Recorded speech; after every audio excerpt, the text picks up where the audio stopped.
के ऊपर अगर रेड लाइट आती है इंजन की जैसे लाइट ब्लिंक करती है ना, ब्लिंक नहीं करती, वो कंटिन्यूसली जली रहेगी। इंजन की जब लाइट आती है वो कंटिन्यूसली रहती है, वो ब्लिंक नहीं करती, ठीक है, वो कंटिन्यूसली रहेगी। तो जब वो लाइट आ गई, आपने इसके साथ अपना डायग्नोस्टिक टूल कनेक्ट किया, जो आपका डीएमसी था उसको कनेक्टर में लगाया, उसके बाद आपने ट्रबल शूट किया, फॉल्ट कोड आ गया, फॉल्ट आपने देख लिया कि फलानी चीज़ में फॉल्ट है, आपको फॉल्ट तो मिल गया।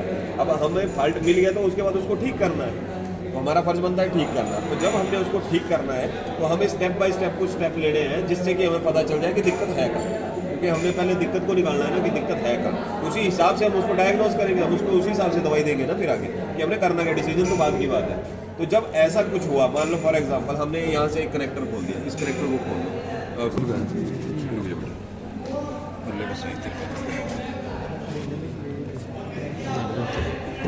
ठीक है, हमने ये कनेक्टर खोल दिया, ठीक है। ये एक्चुअल में ये थ्रोटल पोजीशन का सेंसर है। कैसे पता चला? इस साइड को थ्रोटल है, ये देखो ये थ्रोटल है सामने, एक्सेलेरेटर पेडल, ये आपका थ्रोटल है, ये देखो ये थ्रोटल है ना, हम थ्रोटल को ऑपरेट करते हैं ना, ये थ्रोटल है। तो इसके ठीक सामने जो लगा हुआ है थ्रोटल पोजीशन का सेंसर है, ये इसकी पोजीशन को सेंस करेगा। समझ गए मेरे? अब हमने क्या किया, इसमें से इस क्लैंप इसके कनेक्टर को खोल दिया, तो इसका मतलब क्या है, डैशबोर्ड के ऊपर रेड लाइट आ जाएगी कि हाँ जी आपका एक सेंसर काम नहीं कर रहा। थ्रोटल पोजीशन का पता ईसीएम को नहीं चल रहा है, ईसीएम कंफ्यूज हो जाएगा कि इस बंदे ने थ्रोटल कितना बोला है। उस हिसाब से वो हवा भी देखेगा, क्रैंक शाफ्ट देखेगा, चेन शाफ्ट देखेगा, एग्जॉस्ट को देखेगा, सब कुछ तब देख पाएगा कि उसको कंफ्यूजन वाला स्टेट बन जाएगा कि भाई थ्रोटल का पता ही नहीं है, मैंने कितना थ्रोटल बोला हुआ, ठीक है। अब मैंने बात बताई कि वहाँ पे आ गई दिक्कत, डैशबोर्ड पे लाइट आ गई, अब हमने करना है इसको चेक। तो सबसे पहले तो हम क्या चेक करेंगे, सीधा आगे सेंसर तो हम फाड़ दे सकते हैं। सबसे पहले हमने वायरिंग चेक करनी है। वायरिंग कैसे चेक करनी है कि हमें ये पता लगना चाहिए कि हमने चाबी ऑन करनी है, सिर्फ चाबी ऑन करनी है, स्विच लगाना है ओनली। स्विच लगाने के बाद हमने क्या करना है, यहाँ से लेके यहाँ तक, यहाँ से लेके यहाँ तक का मतलब हुआ बैटरी से लेके आपके सेंसर तक, सारी गाड़ी के अंदर से घूम के जब हम इस सिस्टम को चेक करेंगे तो मतलब यहाँ से यहाँ तक ये बिल्कुल ओके होना चाहिए। कैसे चेक करेंगे? अब फॉर एग्जाम्पल इसके अंदर देखो 3 पिन है, इसके अंदर 3 पिन है ना, 3 पिन वाला है ना, ये देखो ये सामने 3 पिन वाला है ना। तो मैंने वहाँ बोर्ड के ऊपर जब आपको बताया था 3 पिन वाले में क्या क्या होता है, एक आपका 5 वोल्ट की बैटरी होती है, 5 वोल्ट की, ठीक है, एक सिग्नल होता है और तीसरा ग्राउंड होता है। देखो 5 वोल्ट की अगर सप्लाई है और साथ के साथ ग्राउंड है, ये वही बात आ गई ना, एक तरफ प्लस है एक तरफ माइनस है, तब सर्किट कंप्लीट होगा। बीच में सिग्नल है जो कि सेंसर सेंस करके भेजेगा ईसीएम। समझ आई बात? समझ आई मेरी बात है? ओके। सबसे पहले हमने चेक करना है वायरिंग सही है कि नहीं। अब हमें देखो यहाँ पे हमारे पास ड्राइंग नहीं है, हमें नहीं पता इसमें ग्राउंड कौन सा है, इसमें सिग्नल कौन सा है, इसमें वोल्टेज कौन सी है। समझ रहे हो मेरी बात? तो हम कैसे चेक करेंगे? हम ऐसे चेक करेंगे कि हम क्या करेंगे, ये अर्थ है, हमने अर्थ को देना है कनेक्शन इन पिनों के साथ। अगर जैसे मैं अभी प्रैक्टिकली आपको चेक करवा देता हूँ, यहाँ और यहाँ जो अर्थ होगा, अर्थ के सामने अर्थ लगाओगे तो वहाँ पे कोई वोल्टेज नहीं आएगी, 0, क्योंकि अर्थ के साथ अर्थ को ही कनेक्ट किया है, प्लस माइनस इकट्ठे थोड़ा ना किए।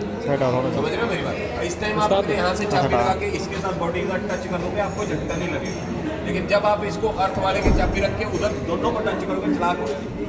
समझ रहे हो मेरी बात? वो यहाँ से लेके यहाँ के बीच जो ग्राउंड होगा, जो अर्थ होगा, उसके बीच में पोटेंशियल डिफरेंस नहीं आएगा।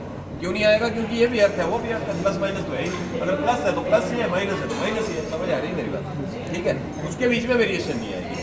अब मैंने दूसरी पिन बताई थी 5 वोल्ट, तो एक साइड को अर्थ है, एक साइड को 5 वोल्ट है। जैसे ही आप कनेक्ट करोगे वोल्टेज आ जाएगी 5 वोल्ट, तो आपको पता लग जाएगा ये पिन हमारी 5 वोल्ट की है, ये सप्लाई है। सप्लाई जैसे अगर आप बोर्ड के अंदर दोनों पिनों को लगाओगे, दोनों पिनों को सप्लाई के अंदर लगाओगे तो 220 वोल्ट दिखता है ना इसके ऊपर, स्क्रीन के ऊपर आएगा ना 220 वोल्ट चल रही है, प्लस और माइनस को जोड़ोगे तो हमें पता है कि इसमें 5 वोल्ट की सप्लाई आ रही है। कहाँ से आ रही है? ईसीएम से आ रही है।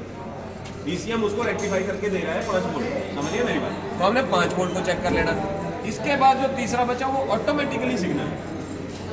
समझ रहे हो मेरी बात? अब हम इसको प्रैक्टिकली चेक करते हैं। देखो क्या करना है, हमने करना है, ये देखो ये वायरिंग है ना, सेंसर आगे रह गया, सेंसर से हमें कोई लेना देना नहीं, हम वायरिंग को चेक कर रहे हैं। ये वायरिंग है, यहाँ बैटरी है, यहाँ से लेके यहाँ तक पूरे इंजन से घूम के, ईसीएम से घूम के, जहाँ से भी सिग्नल आ रहा है, हमने यहाँ से यहाँ को कनेक्शन देना है। एक किस्म से शॉर्ट सर्किट किया हमने कि यहाँ से यहाँ चेक कर लिया जी, यहाँ से लेके यहाँ तक सब हो गया। वायरिंग कैसे चेक करते हैं, जैसे मान लो हमने एक तार यहाँ से लेकर पीछे तक भेजी, हम क्या करते हैं कंटिन्यूटी टेस्ट करते हैं कि हमने यहाँ पे जोड़ना वहाँ पे जोड़ना, बीच में बीप की आवाज़ आ जाए, टी हो जाए तो लाइन ओके है, तार ठीक है, बीच में से टूटी नहीं है, बस वही चीज़ चेक कर रहे हैं। इसमें साथ में हमारा फंक्शन क्या है कि हमें ये पता लगे कि ग्राउंड कौन सा है, सिग्नल कौन सा है और 5 वोल्ट की सप्लाई कौन सी है। ये छोटा सा केस है, कोई बड़ी बात नहीं। तो ये आपका इंस्ट्रूमेंट है जिसको आपने यूज़ किया हुआ है, इसका नाम है मल्टीमीटर, ये आपको पता है, ठीक है। अब हमें पता है कि हम किस सिस्टम पे काम कर रहे हैं। बैटरी हमारी कितने वोल्ट की होती है, 12 वोल्ट की होती है। हमारी सप्लाई कितने वोल्ट की चल रही है, 5 वोल्ट की। तो हमारी रेंज यही है, 12 वोल्ट से नीचे की रेंज है। तो हम जब इसकी सेटिंग करेंगे तो डीसी करंट है ना, डीसी वोल्टेज है ना, तो हम वोल्टेज के, अब यहाँ 2 वोल्ट है, 2 वोल्ट से तो ज़्यादा की रीडिंग हम लेनी है, तो हम 20 वोल्ट पे रख लेंगे। 20 वोल्ट से ज़्यादा तो आनी भी नहीं है रीडिंग, क्योंकि 12 वोल्ट का तो सिस्टम है सारा, है ना। 5 वोल्ट का हमारा सिग्नल है, तो 20 से नीचे ही सर जाना सारा काम। तो हमने इसको 20 वोल्ट पे सेट कर लिया, सेटिंग हो गई, इंस्ट्रूमेंट हमने सेट कर लिया। इसके बाद हम टेस्टिंग करेंगे। टेस्टिंग का ब्लैक वाला आपका अर्थ होता है, अर्थ से टच करो बैटरी की, ठीक है, कर दिया, अर्थ ले लिया, समझ गए, अर्थ ले लिया ना, आगे ना मशीन तक। दूसरी साइड का कनेक्शन मैं दे रहा हूँ, ये दूसरी तार मेरे हाथ में, ठीक है। यहाँ पे तो मैं टेक्निकल देखना, सप्लाई आ रही है, कितनी सप्लाई आ रही है, 4.99, मतलब कितना बड़े 5 वोल्ट। तो ये होगी हमारी सप्लाई।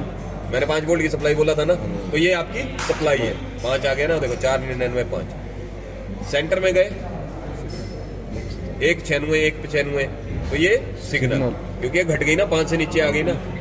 इसके बाद थर्ड वन आप देखो, 0 है ना, रीडिंग देख लो, सभी देख लो, ये देखो रीडिंग 0 आ रही है ना, तो ये आपका ग्राउंड है। सेकंड सेंटर वाले पे रखा, ये देखो 1.96 के, क्योंकि जैसे मैंने बताया था रेंज कितनी थी, 0.7 से लेके 4.65 की रेंज आएगी।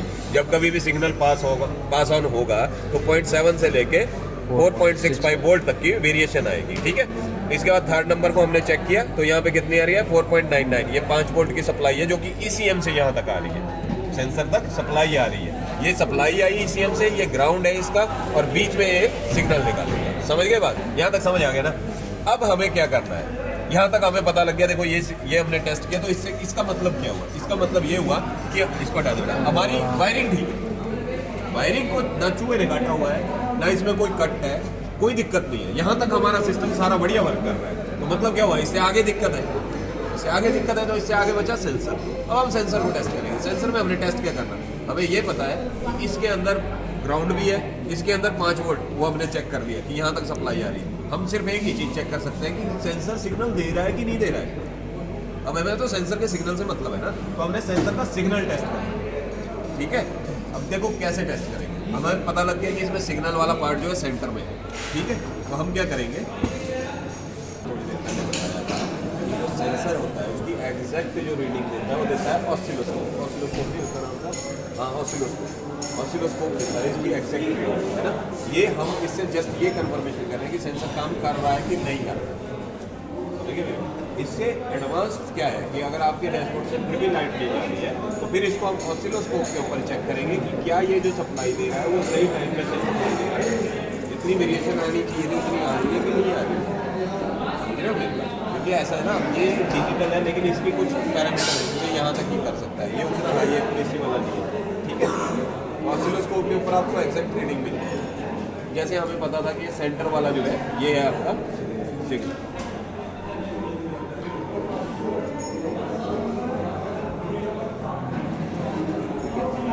ये अगर सिग्नल था तो इसके अंदर डाल दी, डाल दी ना मैं इसमें।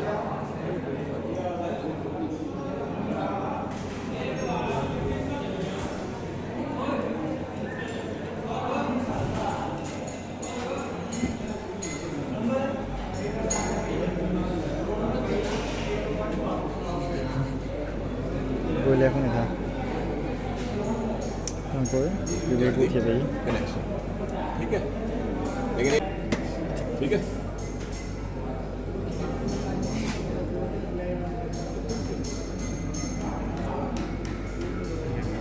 ये देखो मैंने बोला था ना 0.7 से लेके आगे सप्लाई तक चलता है, ठीक है। 0.8 के करीब आ रही है ना रीडिंग, यस सर, है ना। चल बेटा सेल्फ लगाइए,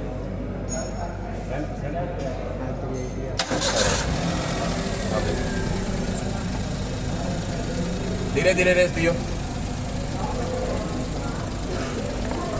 देखना रीडिंग में वेरिएशन है।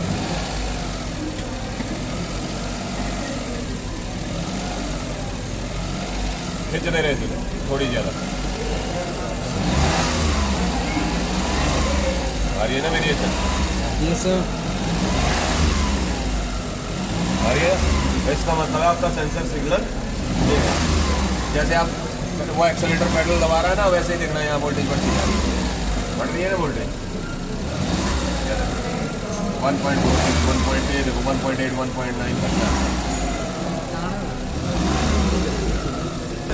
तो इससे हमें ये चीज़ पता लगी,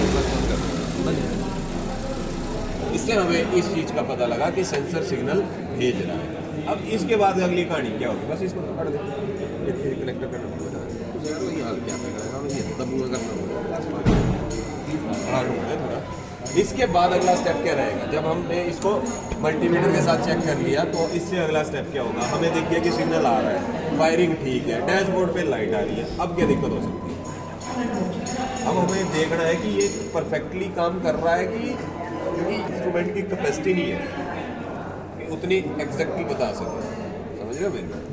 इसलिए हमने जो नए इंस्ट्रूमेंट है ऑसिलोस्कोप, वो इसके फ्रेम फ्रीज डाटा होता है, एक टाइम इंटरवल के लिए डाटा को फ्रीज कर देते हैं, उसको फिर हम एनालाइज करते हैं कि ये परफेक्टली वर्क कर रहा है कि नहीं कर रहा है, क्लियर है कि कैसे होता है, ठीक है। लेकिन ऑसिलोस्कोप से एग्जैक्ट पता चलता है।